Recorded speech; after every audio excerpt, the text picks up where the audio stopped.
Google stock continuing to fall down around 7% following their third quarter earnings results. The question is, how bad was it? Where does Google stock go from here? If this is your first time tuning in, my name is Daniel. You're watching Unrivaled Investing. If you enjoy educational investment videos, please make a point of hitting that thumbs up, hit that subscribe button. So let's understand the results. Not great when you're looking at Google's third quarter earnings results. Around $70 billion in revenues, 6% revenue growth. All right, not great, but core profitability, operating income was down about 20% year over year. Their core margins declined from 32% to 25%. Looking at earnings per share, also declining even more. It is worth noting that the strong US dollar played a very big role here because a lot of their costs are in US dollars. A lot of their, research and development costs are in US dollars, the employees, but a lot of their revenue, a huge chunk of their revenue is international. And so as the US dollar appreciates relative to a whole basket of foreign currencies, that other business becomes worth less. Not worthless, worth less. And so that hurts their results, especially because their cost base in US dollars stays the same. And so if, let's say, the US dollar didn't appreciate so much this past year, and I've been calling this out for a risk for months to regular viewers on this channel, saying, hey, this is going to hurt the results of companies. It's just going to play out over several quarters. If that hadn't happened, arguably you would have seen better profitability and better revenue growth, where they were saying, hey, we would have posted closer to 11% growth this quarter. And part of the reason why I think folks are a little disappointed is the fact that the reason why margins are so low is because they continue to hire like crazy. Now, they did say, hey, we're going to slow that down a bit, but they saw a 25% increase in the number of employees. Either way, I mean, growing, let's assume the US dollar didn't appreciate so much, and they did 11% growth versus the 6% they actually did. Growing their employee base by 25%, even excluding acquisitions, closer to 20% growth, that's still almost double what their growth rate was. So either way, you're talking about lower margins where management's making investments for the future. The question is, are they prudent investments? And we'll talk about that in just a second. So that is part of the reason why their margins have come down. So let's talk about, well, what's actually driving this business? Well, advertising is still really where they make pretty much all their money. That only grew around about 2.5% in the quarter year over year. And that even of itself was a mixed picture where you saw YouTube and Google Network actually declining about 2%, whereas their Google search and other owned properties grew closer to 4%. Overall, very mixed picture. Why is it declined? Does this mean that we're facing a potential recession? The only good thing really here in terms of growth rates was Google Cloud, which we'll also talk, there's some nuance there to think about. But does this mean we're actually in a recession? Well, this is actually a little concerning because the fact is that when they talk about their business, they're clearly not in a recession yet because they're saying, yeah, we're seeing travel and retail still strong. That's helping drive our search and other revenue growth.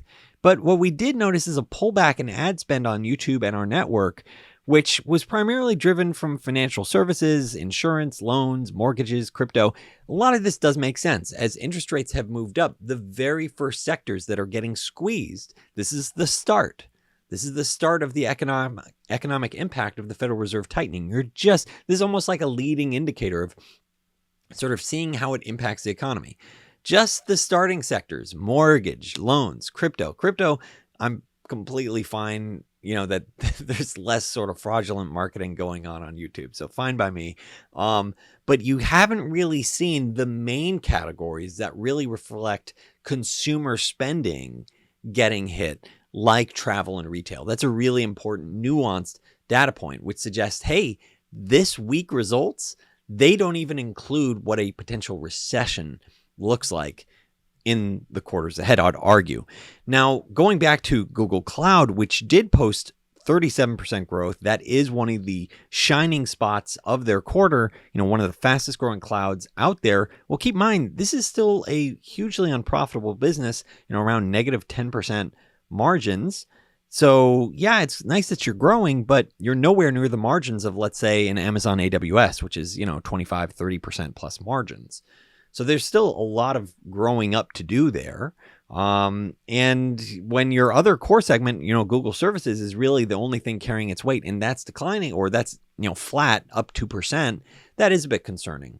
Now, at least I would give management credit here for increasing their buybacks. You see them increase their buybacks from around 12.6 billion to 15.4 billion in the quarter. They're ramping it up a bit, around 44 billion year to date. And this is despite the fact that their free cash flow is a little bit lower year over year, partly due to some investments, partly because their operating cash flow was a bit weaker in the quarter year over year. But I do like to see that management is upping their buyback game.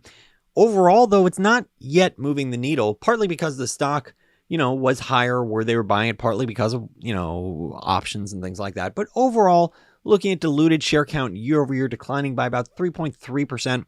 So if you were to think, hey, they're going to keep this buyback, let's say, in place and valuation doesn't increase significantly from here, unless free cash flow absolutely gets crushed, then you could think as an investor, it's important to figure out where am I going to get my return from and be able to quickly pencil out the different buckets. If you think, hey, they're going to keep returning this free cash flow to you via buybacks, you're mentally penciling out, okay, my part of the pie is going to be increasing potentially if their free cash flow stays the same and they continue their buybacks at this pace, maybe around 3-4% a year. Okay, so that's like a nice base of what your potential return could be. So then the rest could be like organic growth and maybe some valuation expansion, maybe. The question is, where does Google stock go from here? First, a quick plug where if you're looking to take charge of your investment journey, consider unrivaledinvesting.com for compelling investment ideas, real-time portfolio updates, and our exclusive Discord server available for annual subscribers. In full disclosure, this is not financial advice, and I do own a small stake in Google stock. So the question is, where does Google go from here? You clearly advertising isn't holding up super well. You're sort of seeing a mixed picture. It's growing less than inflation, but they do have several bets that could revolutionize the world and become much bigger parts of their business. It's not there yet. One example is Waymo expanding to their third city in Los Angeles. This is something where it's super early days. But this is how it starts. This is how exponential growth works is, you do one city, you do San Francisco, then you do another. Let's say you do Phoenix, Arizona, or I reverse the order. And then you do Los Angeles, and you do that all within 2-3 years. And then before you know it, 2 years later, you're now talking about launching in 5 new cities. And so that growth, there is that potential for that exponential growth as they prove it out. They get the algorithm that works. So this could prove to be a huge disruptor. I personally wouldn't want to own Uber because of this. This is, the early signs of disruption are there. It's super early. Don't get me wrong. This is probably something closer to, it'll be really tangible, I would say 5 to 10 years from now that you'll see it. But the early signs are there when you're launching in LA. Unless they completely whiff it or legislation, politicians get in the way. So far, I like the data points, though. They also are making bets in terms of hardware. This is also an area where, I think I might be a little excessive here in thinking that this over time, could become a dramatic, powerful business because they have the leading AI, arguably. Their AI is arguably much better than Apple. And so if you effectively have the hardware that's really just an internet connection combined with, a nice camera and a fast processor, and you have the best AI, and let's say some futurists are right, that let's say over this next decade, you do get something close to a sentient AI type of thing where you can't tell like, hey, this is a human, or this is, you can't tell that you're talking to a human, that you're talking to a super smart AI. At that point, it's less about, oh, look at the latest iPhone. It's more about who has that superpower in their hands. And so it is possible that their hardware division could really rock out in the years ahead. And I think they're trying to build up for that, with the recent launch of their Pixel 7, sort of saying, hey, this is cheaper than the iPhone and you're getting a great camera and getting great service. And so they are trying to compete with Apple. Clearly a long way to go, but there is that potential longer term. And they also have, with their AI investments, things like AlphaFold, which is revolutionizing, effectively the pharmaceutical sector, creating new medicines. And so this goes into that point of management hiring, increasing their employee base by 25% when they're not growing that fast. And that comes to this outlook. And this is part of the reason why I'm an investor with Google, which is that sort of they have this capacity to suffer, which is something I think Tom Russo, a famous investor, has talked about, which is saying like, look, we're effectively looking to make sure we are set up for the next decade of growth ahead. They're not just focusing on where the ad market is today. And that's what I'm sure a lot of players are doing. They're saying, what are these moonshots? What are these revolutionary bets like autonomous driving, like AlphaFold and revolutionizing pharmaceutical sector, like potentially getting, a super intelligent AI in everybody's pocket for $100? What does that future look like? And what are the intelligent bets that they should be making now to make that happen, regardless of the advertising market? So I think that's how they're thinking. I'm excited to see their continued growth in the years ahead. The question is, where does the stock go from here? And I keep thinking, baby, you ain't seen nothing yet. I mean, the problem, other than the problem with my singing, the problem I'd argue is that so far, you haven't even seen a recession impact their results. You've seen sort of a mixed picture where the early sectors impacted by higher interest rates, you've seen that demand weaken. Mortgages, loans impacted. But you haven't seen the core economy impacted yet from a potential recession. So if there is no recession, then arguably Google is a fantastic bet. But if there is a recession, then I'd argue you could see some pain ahead. And that's really the challenge that I think investors are facing. Okay, so still want to put on that long-term thinking cap. Where does Google go from here? So I do think, and this is part of the reason why Google isn't a mega bet for me yet. It is a reasonable bet for me. And I'll call out to my subscribers at unrivaledinvesting.com, if and when I do make it a much bigger bet and why, and my thought process and their update, update my thoughts on their quarterly results. But at this point, I'm cautious of the fact that the economic tightening from the Federal Reserve hasn't fully sort of penetrated the whole economy. It's just started to. Now, thinking about a hypothetical valuation framework for Google, once again, Google stock can go way higher, way lower. A lot depends on fundamentals. A lot depends on performance. Now it's around $98 stock following, the third quarter results, around $1.3 trillion valuation. I think Google services alone, reality is, I think Google services alone, if they perform over the next 5 years, could be worth double. If you resume, let's say, low teens growth for this business over the next 5 years, could be worth double the existing market cap. Now, that's sort of a high case scenario. There's other scenarios where it's growing slower and their profit margins are a bit lower. But I don't think their current profitability is their normal profitability. I think they're making upfront investments, and that doesn't really reflect where they're at long term, what their profitability looks like. Then the next part is Google Cloud. Google Cloud is nowhere near profitability, negative 10% profit margins. But, let's assume they get to 10 to 15% profit margins over time. Let's assume, it grows at around 20% annualized over the next 5 years.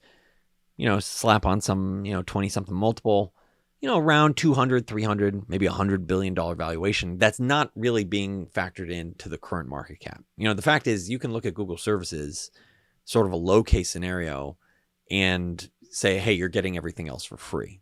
So you have Google Cloud, you have other bets, something like Waymo, which, hey, could this revolutionize the driving sector, the taxi sector over time? I would think so. I'm putting this value as a range from 10 to 30 billion. I think it could be worth a lot more. And so then the next component is, okay, well, you also have cash and stock, which around $150 billion. So putting that all together, I'm penciling out a range of maybe 30% upside, maybe 170% upside over the next 5 years. That's before factoring in their buybacks, which, as I mentioned earlier, around 3%, 3.3% this past year. Maybe it could be closer to 4% if they continue upping it up, increasing it over the next 5 years. So looking at an annualized potential return of maybe high single digits to maybe even mid 20s over the next 5 years. Now, I think, it's really important to recognize, one is, if I'm penciling out such a great prospective return, and I do think Google has the potential to outperform, let's say, the major indices over time, like the S&P 500. So that's part of the reason why I own Google. I think it's an exceptional business, and I like owning it. I like going to sleep and thinking about all these amazing bets that they're doing. I'm excited by that. Makes me excited to live thinking about the things that they're doing. It's awesome. But when I think about, hey, how come I haven't made this, let's say, 10% of my portfolio yet, or 20% of my portfolio? It's because of that aspect where I just want crazy, compelling upside when I buy. And right now I'm penciling out like mid 20s on the upside. Whereas In a recession, I think you can get even more upside. You can get dramatically more upside because people will say, oh man, look at revenue decline. Previously it was just crypto and the loan market that declined. Now it's really crapping out because travel and retail and, consumer discretionary purchases are declining as well. In that environment, I think you probably get it really cheap. Now, I'm not trying to bottom ticket. I'm just sort of saying we're not pricing in that sort of event. Now, maybe it's a mistake for me to say I'm waiting for a bad event, but I'm looking at the economic picture and I'm like, it's not like that it's getting a lot of support from the Federal Reserve. It's not like the Federal Reserve is saying, hey, oh yeah, we're just, inflation's cool. It's going to work itself out. We're not going to keep tightening. So that's sort of my conflict there, and maybe it's also possible. Like, look, I make mistakes. It's possible that, maybe I'm being too conservative or I'm being too greedy, that I'm looking for something with even more upside. I personally don't think that's the case because my top holding is something where I'm penciling out like 100% on the low side and closer to 300% on the upside. And so that's, and I think I have greater downside protection. And so I don't think I'm being overly greedy, but I think it's important for you as an investor to consider like, hey, what does this business look like if there's a recession? And if there, and you should do this for your whole portfolio. And if there's a recession and stocks are valued as such that, how long does this recession last? You get that uncertainty discount as well. If that happens, how deep are the bargains? So I look at this and I still think, baby, you ain't seen nothing yet. Let me know if you think I'm wrong or you think I'm right in the comments below. Thank you so much for watching this video on Google. If you enjoyed it, please make a point of hitting that thumbs up, hit that subscribe button. Thanks so much for watching Unrivaled Investing.